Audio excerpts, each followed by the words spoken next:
할렐루야. 여러분들께서 한 마음으로 기도해 주시고 또 협력해 주시고 찬조해 주셔서 정말 안전한 가운데 은혜 중에 이렇게 일본 비전 트립을 잘 마치고 돌아왔습니다. 정말 날씨도 너무너무 좋았고 모든 우리 팀원들이 건강한 모습으로 잘 마치고 왔습니다. 하나님의 도우심이요 또 여러분의 기도 덕분인 줄 믿습니다. 우리들 가운데는 일본 선교가 왜 필요할까 이런 의구심을 가지고 계신 분들도 계실 겁니다. 이번에 참여한 그 멤버들 중에도 그런 좀 생각을 가지고 있는 분도 있었습니다. 그런데 3개월 동안 훈련을 받고 또 직접 가서 이렇게 보니까 우리의 생각이 짧았구나, 우리의 생각이 잘못되었구나라는 그런 생각을 하게 되었습니다. 물론 일본은 경제적으로 굉장히 부유하고 또 아주 성숙한 그런 시민 의식을 가지고 있습니다. 삶이 안정되어 있고 정말 부족함이 없는 그런 나라입니다. 5일 동안 이렇게 그곳에서 이제 선교를 하면서 제가 운전을 했습니다. 운전을 하면서 이렇게 다녀봤는데 정말 뭐 끼어들기 한 번이 없습니다. 그리고 경적 소리 한 번도 울리는 것을 못 봤습니다. 운전하는데 정말 편안하게 이렇게 운전할 수 있었습니다. 특별히 뭐 도로에 불법 주차도 없고 또 길가에 쓰레기 하나를 발견하기 힘들 정도로 아주 깨끗하게 그렇게 도로가 정리되어 있었습니다. 친절과 또 미소로 뭐 외국인들이지만 한국 사람들이지만 그렇게 반겨주고 늘 어떤 배려심이 몸에 배어 있는 그런 일본 사람들의 모습을 볼 수 있었습니다. 그런데 여러분 땅이 뭐 성숙하고 또 수준 높은 시민 의식을 가지고 있었지만 안타까운 것은 그 땅이 복음에는 무지한 그런 모습을 우리는 볼 수 있었습니다. 뭐 시민 의식은 굉장히 수준이 높고 잘 살고 있었지만 복음에는 무지했고 하나님도 그냥 수많은 이 신 가운데 하나 정도로 그렇게만 인식하는 그들의 모습을 볼 수 있었습니다. 일본은 우리나라보다 무려 300년 앞서서 복음이 들어왔던 그런 나라지요. 그런데 그럼에도 불구하고 믿는 사람들은 1%도 되지 않습니다. 예수 그리스도를 믿는 사람들 1%도 되지 않죠. 시내를 여기저기 돌아다니면서 십자가를 전혀 거의 볼 수 없었습니다. 한 십자가 2개 정도 본 것 같습니다. 5일 동안 돌아다니면서 교회 십자가, 우리가 방문했던 개척교회 십자가 하나, 그리고 또 이 나가사키라는 지역에 가서 십자가 하나, 겨우 2개의 십자가를 볼 정도로 교회가 없고 믿는 사람들이 적은 그런 도시였습니다. 아무리 복음을 전해도 복음을 귀담아 듣지 않는 그런 땅인 것이죠. 개척교회인 메구미 교회를 저희들이 방문했는데 한 10여 명 정도 들어가면 예배당이 꽉 찹니다. 아주 작은 그런 예배당인데 개척을 한 지 몇 년이 되었지만 목사님 가족들 외에는 뭐 교인이 없습니다. 몇 년 동안 열심히 복음을 전하고 또 어떤 전도 집회를 위해서 무려 2만 장 이상의 전단지를 이렇게 나누고 배포해도 단 한 명도 교회에 오지 않을 정도로 그렇게 복음에는 무지한 땅, 아주 강팍한 그런 땅이 일본 땅이었습니다. 그런데 여러분 이런 와중에도 정말 힘있게 또 사역을 하는 그런 선교단체가 있습니다. 우리가 방문했던 바로 후쿠오카 지역의 내비게이토라는 선교단체입니다. 이 단체에서 우리는 큰 감동과 도전을 받았습니다. 이렇게 전도가 안 되고 모이지 않고 정말 복음에는 아주 완악하고 강팍한 그런 사람들이지만 우리 교회에서 후원하고 있는 이승환 그리고 송신영 선교사님이 사역하는 이 내비게이터 모임에는 매주 한 30명 정도가 모여서 예배를 드리는 30명이면 어마어마한 그런 수라고 할 수 있습니다. 어쩌면 뭐 우리나라 수로 하면 3,000명 이상 되는 수라고도 할 정도로 그렇게 30명의 성도들이 모여서 매주 예배를 드리고 또 목요일 저녁이면 한 3, 40명의 대학생들, 이 대학생들이 모여서 교제를 하고 복음을 접하고 있는 그런 모습을 우리는 볼 수 있었습니다. 목요일 저녁에 우리 팀이 이렇게 방문한다고 미리 이렇게 광고를 했더니 이날은 평소보다 더 많은 한 뭐 60명 정도, 2배 이상 그렇게 학생들이 모였습니다. 그래서 함께 준비해간 한국 음식을 우리가 정성껏 또 준비해서 대접하고 그리고 공연도 하고 또 그들이 준비한 이 댄스 공연도 보면서 함께 교제하면서 많은 은혜와 감동을 그렇게 나누는 그런 시간이었습니다.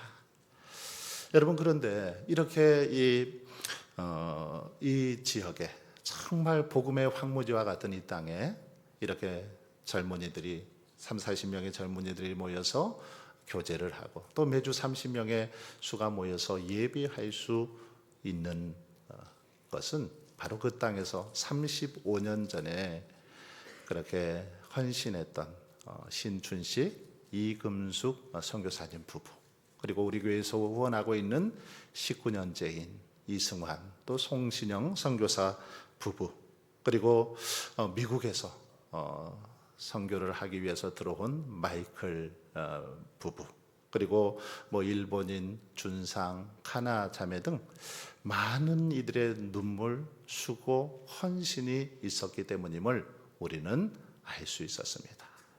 정말 많은 이들이 그렇게 헌신했기 때문에 놀라운 은혜가 그 땅 가운데 임하게 되었다라는 것이죠.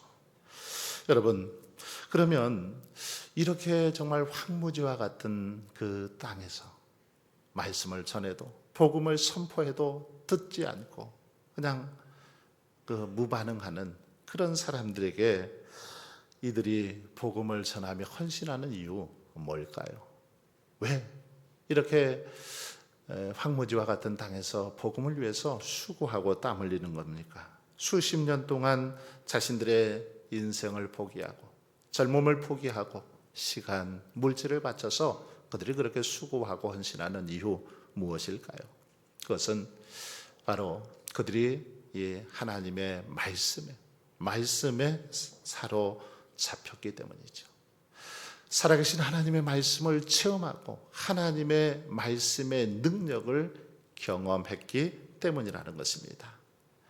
이 항해자라는 뜻을 가진 이 내비게이터 선교단체는 1933년 미국에서 처음 시작하게 됩니다.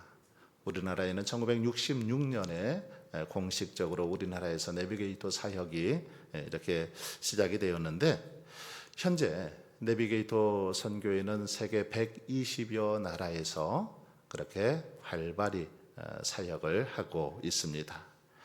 특별히 내비게이터는 예수님의 지상명령, 이 지상명령을 성취하기 위해서 제자 삼는 사역에 집중하고 있습니다.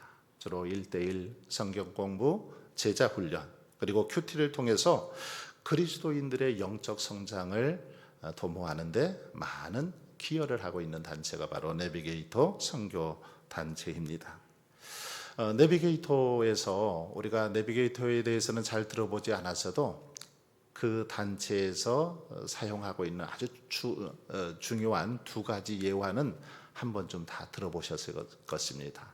바로 이 말씀의 손, 이렇게 성경을 꽉 잡고 있는 말씀의 손 예화, 이 내비게이터에서 나온 겁니다. 말씀의 손, 이 손을 딱 잡는 건, 손으로 성경은 잡는 건데 듣기, 읽기, 공부, 암송, 묵상, 이 5가지를 통해서 하나님의 말씀을 잡는다라는 그런 예화죠. 그리고 또 기도의 손이 있습니다.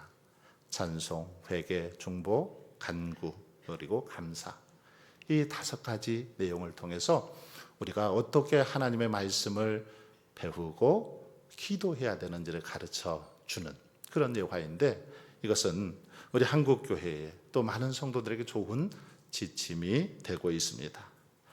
여러분, 내비게이터는 특별히 말씀을 강조합니다.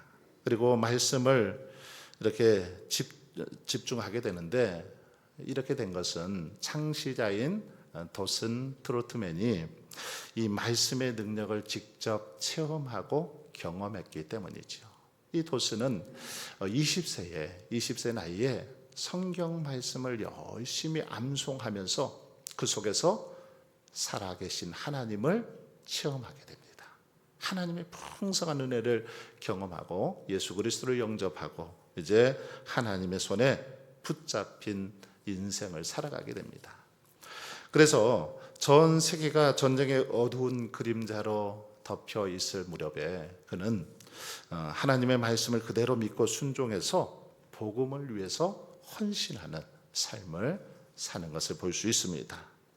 도스는 평생 말씀을 전하기 위해서 자신의 모든 것을 다 이제 내려놓고 모든 것을 하나님께 맡기고 평생 말씀으로 이렇게 양육하는 삶, 그리고 훈련하는 일에 힘쓰게 되죠. 그래서 한국 교회에도 또 전 세계에도 제자 훈련과 성경 공부에 많은 그런 영향을 끼친 것을 볼 수 있습니다. 여러분, 이 한 사람 내비게이터의 창시자 이 도슨 트로트맨, 이 한 사람이 하나님의 말씀에 붙잡히고 그 말씀의 은혜를 받으니까 어떻게 됩니까? 그 사람을 통해서 놀라운 구원의 역사가 일어난 것을 볼 수 있습니다. 전 세계 120여 나라의 선교단체가 세워지게 되죠. 한 사람 그가 헌신하고 말씀에 붙잡히게 되니까 이렇게 놀라운 역사가 일어나게 되더라는 것입니다. 바로 이것이 하나님의 말씀의 능력이요 힘인 것이죠. 말씀에 붙들리니까 이런 역사가 일어나더라는 겁니다. 말씀이 들어갈 때 완악하고 강팍한 심령이 부드럽고 온유한 심령으로 변화되더라는 거죠. 말씀이 우리의 삶 속에 들어갈 때 근심과 걱정과 염려에 사로잡혀 살아가던 인생들이 이제 기쁨과 감사와 찬송의 삶으로 바뀌는 것을 볼 수 있습니다. 오늘 본문은 예수님의 부활 직후에 두 사람이 시루와 낙당 가운데 이제 예루살렘에서 엠마오로 내려가는 중에 부활하신 예수님을 만난 그런 장면을 기록하고 있습니다. 이 두 사람 중 한 사람의 이름은 글로바로 소개되는데 이 두 사람이 예루살렘에서 25리 정도 떨어진 엠마오 마을로 내려가고 있었습니다. 이들은 예수님이 부활했다라는 소식은 들었지만 믿지는 않았습니다. 단지 그들은 부활의 믿음이 없이 그냥 예수님의 어떤 부활에 대해서 이렇게 이야기를 하고 내려가고 있었는데 부활하신 예수님이 그들과 동행하게 된 것이죠. 자, 그런데도 이들은 눈이 어두워져서 그 주님을 알아보지 못했습니다. 부활하신 주님이 자신들과 지금 동행하고 있는데도 부활의 주님을 몰라 뵀죠. 그런데 저녁 때 이제 음식을 이렇게 먹을 때 예수님께서 축사하시고 떼어줄 때 그때 비로소 이 그들의 눈이 밝아집니다. 눈이 밝아져서 부활의 주님을 알아보죠.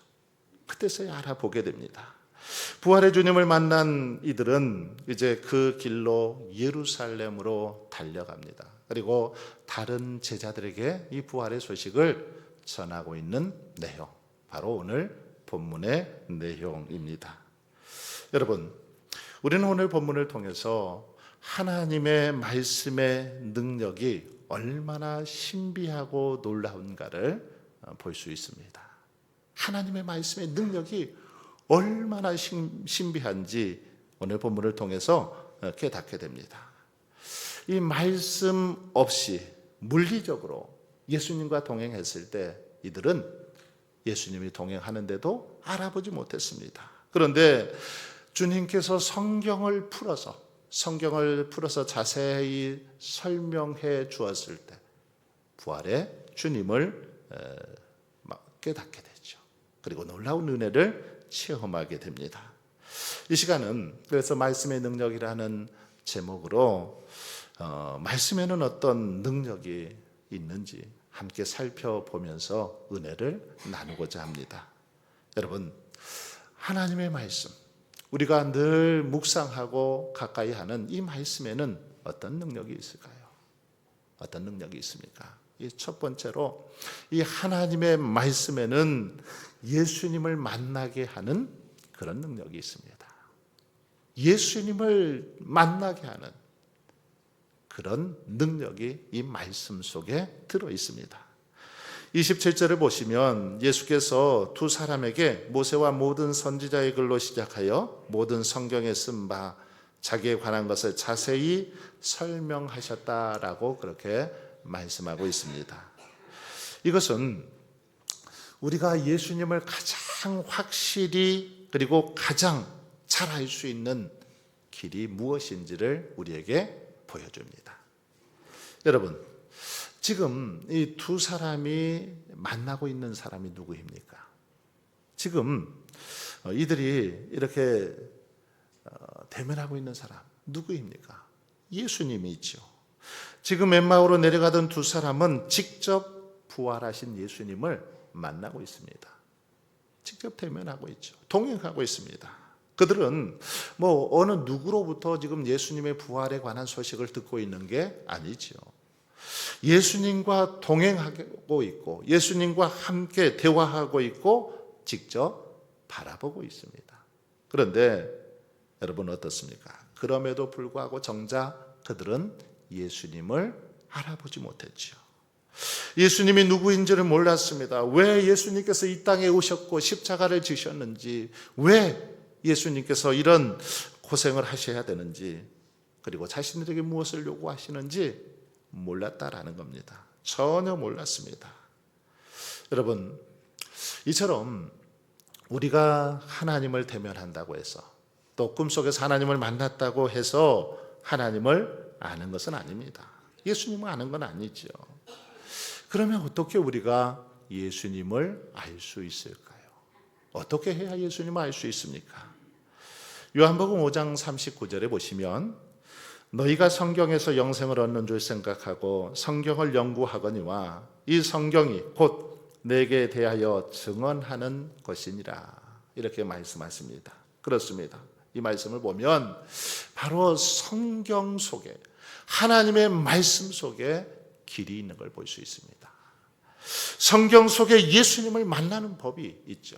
성경 속에 그의 인격이 있고 우리를 향한 뜻이 있고 계획이 담겨 있기 때문입니다. 여러분, 마틴 루터가 왜 종교개혁을 그렇게 강행했습니까? 그는 본래 어떤 이렇게 막 운동가나 투사가 아닙니다. 그는 성경학자였습니다. 성경을 깊이 이렇게 묵상하고 공부하는 그런 학자였죠. 그런데 성경을 깊이 연구하고 연구하다 보니까 거기서 하나님의 뜻을 발견한 것입니다. 예수님을 인격적으로 만나고 정말 바른 믿음의 삶이 무엇인지를 깨닫게 되었다라는 거죠. 그래서 그는 바른 믿음을 심어주기 위해서 집중적으로 그가 한 일은 이 성경을 번역하는 일이었습니다. 성경을 번역하는 일이었는데 왜냐하면 당시에는 이 성경이 원어로 쓰여져 있기 때문에 오직 사제들만 정말 종사자들만 성경을 접하고 볼 수 있었습니다. 그런 시대에 이제 루터는 누구라도 성경을 읽을 수 있도록 하기 위해서 성경 번역을 그렇게 힘썼던 거죠. 그래서 수많은 사람들이 이 성경을 통해서 예수 그리스도를 만나고 체험할 수 있는 길을 열어주게 되었다라는 것입니다. 1880년에 출간된 소설 배너가 있습니다. 이 소설은 1959년 영화로 이렇게 만들어지죠. 영화로 만들어지면서 이 소설이 전 세계로 이렇게 알려지게 됩니다. 그래서 수많은 사람들이 이 영화를 보면서 또 소설을 읽으면서 예수 그리스도를 믿고 영접하는 놀라운 역사가 일어났죠. 자, 그런데 이 배너의 작가인 월리스라는 사람은 원래 이 사람은 미국의 퇴역 장군으로 굉장히 지독한 그런 무신론자였습니다. 기독교의 적개심을 가지고 있었던 사람이었죠. 그는 이 성경의 오류, 성경의 잘못을 이렇게 낱낱이 밝혀야 되겠다라고 다짐을 하고는 열심히 성경을 연구하기 시작했습니다. 공부하기 시작했습니다. 그런데 그가 구약에서 이제 이렇게 신약을 읽어가는 중에 점점 더 하나님의 말씀에 빠져 들어가기 시작합니다. 성경을 연구하면서 구약에서 신약을 이렇게 읽어가는 중에 점점 자기가 하나님의 말씀에 빠져 들어갔죠. 그리고 이제 신약에서 예수님의 그 십자가의 사건을 읽게 되면서 그는 결국 주님 앞에 무릎을 꿇죠. 무릎을 꿇고 그렇게 고백합니다. 예수님은 하나님의 아들이시고 나의 주님이십니다라고 고백하는 그런 역사가 일어났던 걸 볼 수 있습니다. 성경을, 어떤 성경의 문제를 그렇게 찾기 위해서 열심히 성경을 읽는 중에 오히려 그가 살아계신 하나님, 성경 가운데 역사하시는 예수님을 만나고 구주로 영접하는 역사가 일어났다라는 것입니다. 이처럼 여러분, 성경은 예수님을 만나게 하는 능력이 있습니다. 왜 그럴까요? 성경은 예수님의 이야기로 가득하기 때문이죠. 예수님의 삶에 대해서 성경은 우리에게 분명하게, 아주 또 자세하게 가르쳐 주고 있기 때문입니다. 여러분, 그러기에 저와 여러분이 진정으로 주님을 만나고 정말 새로운 인생으로 거듭나길 원한다면 어떻게 해야 될까요? 무엇보다 하나님의 말씀을 가까이 하고 더 깊이 묵상할 수 있기를 바랍니다. 그래서 오늘 또 살아계신 하나님, 우리와 늘 동행하시는 예수 그리스도를 깊이 만날 수 있기를 바랍니다. 두 번째로, 하나님의 이 말씀은 우리의 이 차가운 마음, 식어진 마음, 냉랭해진 마음을 뜨겁게, 아주 뜨겁게 해주는, 열정적으로 만들어주는 능력이 바로 이 말씀 속에 있습니다. 32절을 한번 보십시오. 그들이 서로 말하되 길에서 우리에게 말씀하시고 우리에게 성경을 풀어주실 때에 우리 속에서 마음이 뜨겁지 아니하더냐 하고, 예수님께서 말씀하시고 성경을 풀어주실 때 그들의 마음이 뜨거워졌다라는 것입니다. 말씀을 받을 때 그 심령이 뜨거워졌다라고 그렇게 말하고 있습니다. 여러분, 사람들은 대부분 이 어느 것 하나에 이렇게 어떤 뜨거운 마음을 안고 살아갑니다. 예를 들어 어떤 사람은 돈에 대해서 아주 뜨거운 마음을 가지고 살아가죠. 그래서 돈에 홀려 살아가는 인생이 있습니다. 어떤 사람은 도박에 빠져서 살아가는 인생도 있죠. 그런가 하면 어떤 사람은 음욕의 노예가 되어서 살아가는 사람도 있습니다. 그것에 그렇게 빠져서 뜨거운 마음을 가지고 살아가고 있더라는 것입니다. 그런데 잠언 6장 27절로 28절에 보면 이런 사람을 가리켜서 이렇게 말씀합니다. 사람이 불을 품에 품고서야 어찌 그의 옷이 타지 아니하겠으며 사람이 숯불을 밟고서야 어찌 그의 발이 되지 아니하겠느냐. 여러분, 사람은 저마다 마음속에 무엇을 품느냐에 따라서, 마음이 어떤 것에 불타 사느냐에 따라서 그의 인생이 달라지더라는 거죠. 어떤 것에 빠져서, 어떤 것에 그렇게 심취해서 살아가느냐에 따라서 그 인생이 달라지는 것을 볼 수 있습니다. 그렇다면 오늘 우리들은 어떤 것으로 마음이 불타고 있습니까? 우리의 마음속에는 어떤 불이 타오르고 있습니까? 오늘 본문의 말씀은 바로 말씀으로 불이 붙어야 된다라고 우리에게 가르쳐주고 있습니다. 하나님의 말씀으로 충만하고 말씀에 그렇게 붙들려 살아가야 된다라고 가르쳐줍니다. 여러분, 엠마오로 향하던 이 두 사람의 모습을 보십시오. 그들은 마음에 불이 붙었을 때 이제 더 가시려는 예수님을 강권하여 모셔드렸습니다. 그리고 말씀으로 불타올랐을 때 다시 예루살렘으로 돌아가는 그런 일이 벌어졌습니다.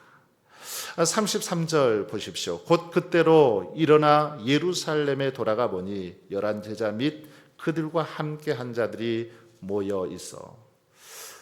이 두 사람이 어떤 이유로 엠마오로 내려갔는지는 모르지만 분명한 것은 이 엠마오는 사명의 자리가 아닙니다. 사명의 자리가 아닙니다. 왜냐하면 우리 주님께서 말씀하셨죠. 뭐라고 말씀하셨습니까? 너희는 예루살렘을 떠나지 말라고 하셨죠. 예루살렘을 떠나지 말고 아버지의 약속하신 것을 기다리라 했는데 예루살렘을 떠나서 지금 엠마오로 가고 있는 것이죠. 그런데 여러분, 사실 예루살렘은 어떤 도시입니까? 아주 무서운 도시죠. 배반의 도시고 주님을 부인하고 도망간 도시요, 주님께서 십자가에 못 박힌 그런 도시가 예루살렘입니다. 그뿐만이 아니라 유대인들의 핍박과 로마의 군대들의 위협이 있던 그런 장소가 예루살렘입니다. 모두가 피하고 싶은 도시, 생각도 하고 싶지 않은 도시, 잊고 싶은 도시, 바로 예루살렘입니다. 그래서 두 사람도 이제 예루살렘에서 떠나 엠마오로 가고 있었다라는 겁니다. 자, 그런데 그들이 성경을 풀어주시는 주님을 만난 후에 다시 그 예루살렘으로 지금 돌아갔다라는 것입니다. 성경을 풀어서 설명해 주실 때 그들의 마음이 뜨거워져서 다시 그 땅 예루살렘으로 달려갔습니다. 사명을 붙잡은 것이죠. 그리고 그들은 예루살렘으로 가면서 이제 길에서 있었던 일과 예수님께서 자신들에게 보여주었던 일들을 이렇게 증거하기 시작했습니다. 여러분, 그렇습니다. 말씀으로 불타오를 때 성도의 마음은 뜨거워지더라는 거죠. 뿐만 아니라 성도의 본연의 모습을 회복하는 걸 볼 수 있습니다. 말씀에 붙들릴 때 이런 역사가 일어나더라는 것입니다. 복음을 전할 수 있고 이제 담대하게 맡겨주신 사명을 감당하게 되더라는 거죠. 예레미야 선지자를 한번 보십시오. 그는 하나님의 부르심을 받았을 때에 뭐라고 말합니까? 자기는 작은 아이다 그러면서 뒤로 뺐던 사람입니다. 자기는 아무것도 할 수 없다라고 했던 인물이죠. 그러나 그가 하나님의 말씀에 뜨겁게 사로잡혔을 때 어떻게 됩니까? 내가 다시는 여호와를 선포하지 아니하며 그의 이름으로 말하지 아니하리라 하면 나의 마음이 불붙는 것 같아서 골수에 사무치니 답답하여 견딜 수 없나이다. 이런 사람으로 바뀌게 되었다라는 것입니다. 비단 예레미야뿐만 아닙니다. 베드로를 비롯한 여러 제자들의 삶 역시도 마찬가지죠. 그들은 예수님이 십자가에 달려 돌아가실 때만 해도 핍박이 두려워서 숨기에 바빴던 그런 자들 아닙니까? 그런데 일단 말씀에 사로잡히고 나자, 말씀에 붙들리고 나자 어떻게 됩니까? 놀라운 모습으로 변하고 있습니다. 그래서 사도행전 4장 20절에 보시면 우리는 보고 들은 것을 말하지 않을 수 없다라고 그렇게 담대히 주의 복음을 전하는 그런 모습을 볼 수 있습니다. 여러분, 이 얼마나 강하고 정말 자신의 넘치는 그런 모습입니까? 이렇게 성도를 성도되게 하는 것, 그리고 성도를 강하게 하고 능력 있게 하는 것, 이것이 바로 하나님의 말씀이라는 거죠. 하나님의 말씀에 사로잡힐 때 성도들은 비로소 능력 있는 삶, 정말 이 땅에서 담대한 삶을 살아갈 수 있다라는 것입니다. 하나님의 말씀에 사로잡힐 때 열정의 사람이 되고 성도 본연의 모습을 되찾고 선한 영향력을 발휘하는 그런 믿음의 삶을 살아갈 수 있다라는 것입니다. 사랑하는 성도 여러분, 말씀의 기념비를 세우라라는 표어를 가지고 한 해를 시작한 지 이제 벌써 5월까지 다 지나고 이제는 6월 1일이 되었습니다. 표어처럼 여러분은 말씀의 기념비 잘 세워가고 있습니까? 어떻습니까? 말씀의 기념비 잘 세워가고 있습니까? 아니면 기념비가 잘 세워지지 않고 그냥 아슬아슬 위태위태하게 이렇게 넘어져 가고 있지는 않습니까? 여러분, 하나님의 말씀은 살아 역사하시는 하나님을 만나게 하고 우리의 이 식어진 마음, 냉랭한 마음, 차가운 마음을 뜨겁게 변화시켜 주시는 능력이 있는 말씀입니다. 하나님의 말씀은 살아있고 활력이 있어서 좌우의 날선 어떤 검보다도 예리해서 혼과 영과 및 관절과 골수를 찔러 쪼개는 그런 능력이 있기 때문입니다. 그러므로 여러분, 바라기는 저와 여러분은 더욱더 이 말씀을 사랑하고 또 깊이 묵상할 수 있기를 바랍니다. 그래서 날마다 이 말씀 속에서 주님을 만나고 뜨거운 열정으로 담대히 주의 사랑을 전하며 날마다 하나님의 영광을 드러내며 살아갈 수 있기를 주님의 이름으로 축원합니다.